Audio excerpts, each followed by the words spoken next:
Hello and welcome to my little skincare video. I wanted to talk about what I put on my skin, and I also wanted to talk about moisturising during topical steroid withdrawal as opposed to not moisturising, because I think there's a lot of interest in NMT, which is where you don't moisturise your skin and you reduce the amount of water intake, and the idea of that is to speed the healing of the skin and to help the skin dry up when it's oozing.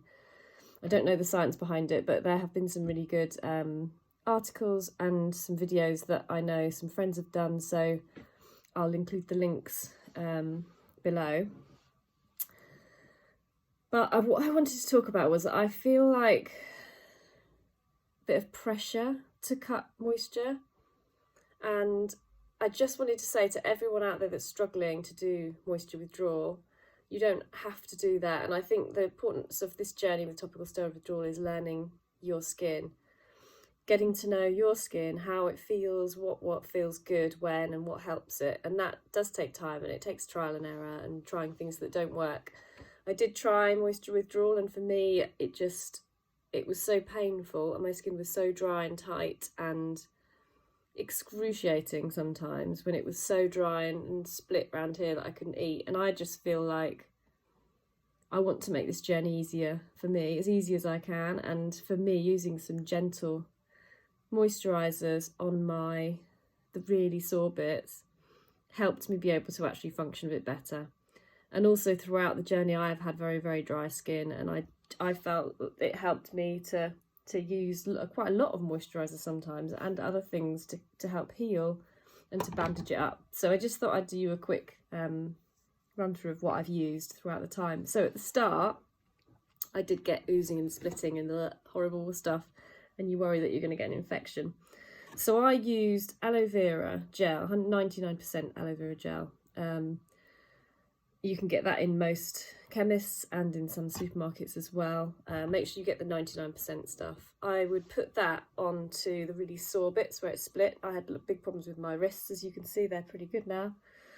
They're still splitting open every now and then flaking like mad, but on the whole they're on going in the right direction. So what happens with that is the tea tree is very healing. It's quite antiseptic, so if there is a slight infection, if there is some stuff on your skin, then it's going to help. And the aloe vera creates a little layer, like a layer on top of protection. And then I would moisturiser on top and bandage. And I find that helped me to get through. At the start, I was using a lot of this stuff, Epiderm. I've tried a lot of paraffin-based emollients over the years, and I find that one, when you've got very dry skin, that one was the best one for me. It's not the cheapest one, so it's not always the first thing you'll get prescribed by your dermatologist, but try different things and push for something that's better for your skin. This one doesn't have preservatives or SLS, sodium lauryl sulfate, which is known to irritate skin, and a lot of the paraffin-based products do. But over the time, I wanted to use something like a little more healing and more natural, because I'm going through my life trying to make everything better. I'm trying to cut out processed foods and reduce my alcohol intake, and everything that I put into my body and everything I do to my body, I'm hoping to heal and eventually be able to live with my eczema comfortably. And so I've looked at my skincare and analysed what I'm using. And I get irritated by a lot of stuff as well. So I have used Barmon's skincare, and they've been really kind as well and reached out to me and sent me some samples to try. I've been using their Skin Salvation for a really long time. And just recently they sent me the rosehip oil, which has other oils in it. It's a lovely mixture of rosehip, sunflower, vitamin E, chamomile, lavender, and palmarosa. I don't know what that is. And it's going to last me for absolutely ever, because you use a little pipette like this, and you just need a few drops, actually, is usually what I do. So I'll sometimes put a few drops on my palm and put that on my face. It's also really good on my hands as well. So my forehead's a little bit sore today. So I don't put much of it on.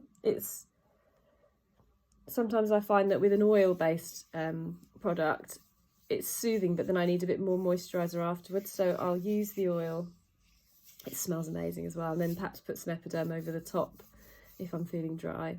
Oh, it's lovely. And I feel like I'm maybe doing some good to my skin as well, and certainly soothing it when it feels sore. So that's that. Also from the Balmond's range, they sent me this baby balm, which has got lavender. I'm not being paid for this, by the way. I'm just sharing with you what I have been using. These products are oil-based rather than paraffin-based, so they're more natural. This one's got hemp and nettle, safflower, beeswax. It's beeswax and olive oil based, so it's more natural. And this is for baby skin, but my skin's probably sensitive than most babies right now. And it's just really nice. An emollient, and I find things like this are better for me than creams at the moment, because anything that's white and cream based has water in, so it will need preservatives. And at the moment my face certainly can't handle it. I can use certain things on the rest of my skin, but even Aveeno irritates me, which is just frustrating. It even irritates my hands, so I can't use things from the mainstream. Now the other brand that I love is this one here, Lion's Leaf. When I use this one, this is like a lovely moussey type base, and I've lost the ingredients for this because I've had this for ages. The ingredients are usually on the box.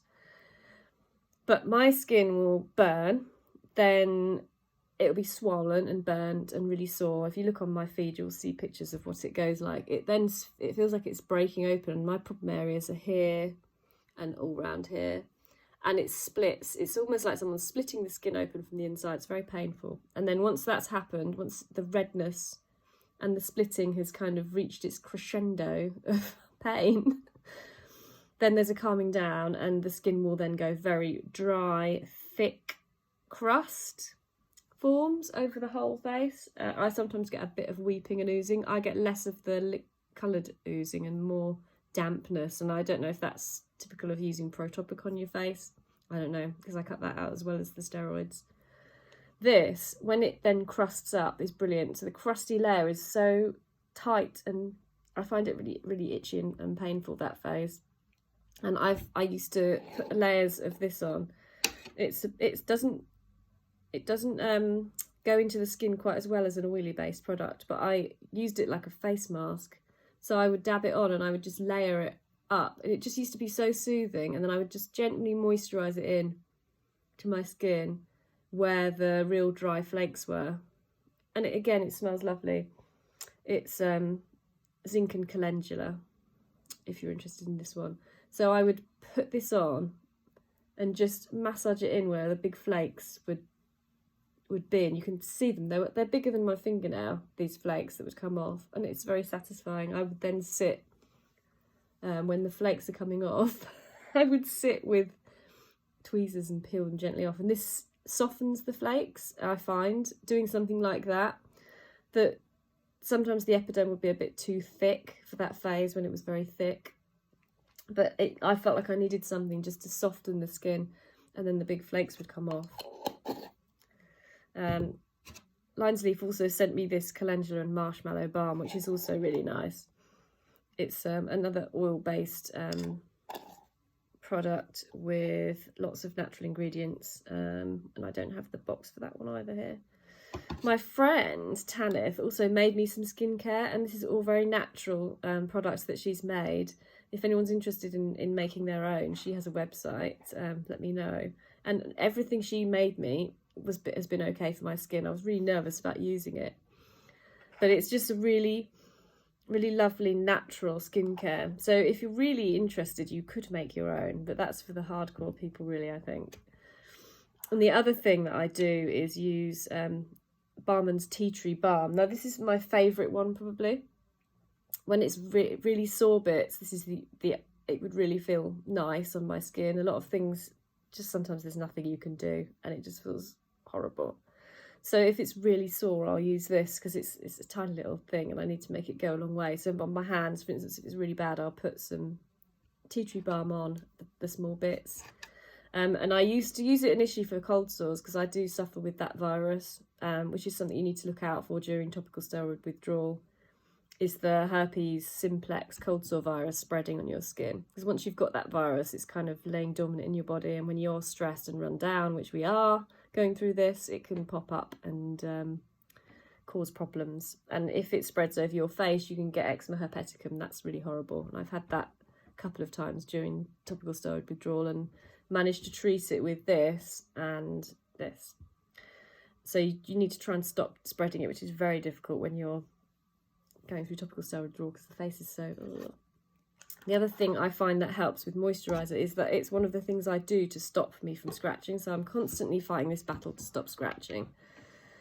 So I can wrap myself with bandages, but I find moisturiser, sometimes I'm itching because I'm dry, and it's all about understanding the itch scratch cycle and trying to respond to it. So I tap sometimes, I touch it, I look at it, talk to it, be like, oh, hello, itch, come to see me today, why are we itching?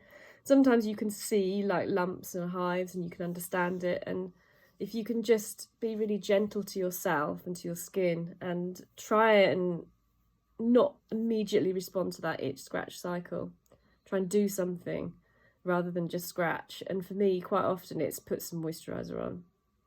So I'm the complete opposite of the moisture withdrawal idea, and for me I've found that that's been gentler and kinder for me. And there are times when I don't, like some days I won't moisturise for a couple of hours, I'll just wait. So some days it just feels right to do that. It's not hurting, it's not dry, it's not sore. I'll leave it alone if I can.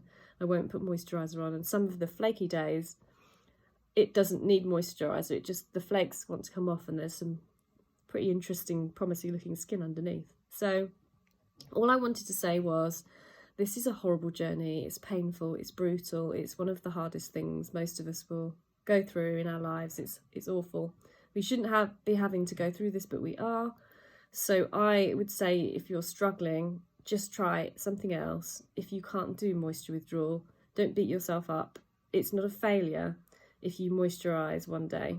You can still try and go back to it if you feel like it's helping, but if moisturiser helps, then use some. And I don't really think it's going to slow your healing down a dramatic amount. The other thing I've noticed is that as my skin heals, I'm using less and less moisturiser, and I'm going to be writing about that soon as well, because I've actually been trying to record it and I've not been very good in my scientific in the analysis, but I can definitely, I know I'm using less. I'm not applying it as much through the day. So as your skin heals, it will need less moisturiser anyway. So I know we don't want to be addicted to moisturiser, but I feel like when the skin heals, you won't need it as much anyway. And I don't think there's any harm in using some natural moisturiser anyway. Most people I know, most women I know, moisturise their skin. So ideally, we'd like to be reliant on nothing, but I don't think it's a bad thing if you're moisturising. We all want to help our skin, don't we? And maybe we're just going to have dry skin as eczema people. So anyway, thank you for listening to my video. I just thought it might be helpful for some people to just hear what I'm doing. And I'm not completely healed. As you can see, my eyebrows are starting to grow back. I'm 1 year, 4 months into topical steroid withdrawal. And I cut out Protopic in April last year. So that's about a year now that I've been off Protopic, which I was using on my face. So I'm quite a way into my journey and I can see so much healing. I've got a way to go, but hopefully I'm near the end. So yeah, I'd love to know what you think, how you're coping, and I will share in this blog also some links and some tips of how you can find out about moisture withdrawal if you want to try it, and I'll share the links to the products that I use. So thank you very much. Happy, healthy skin and healing to you all.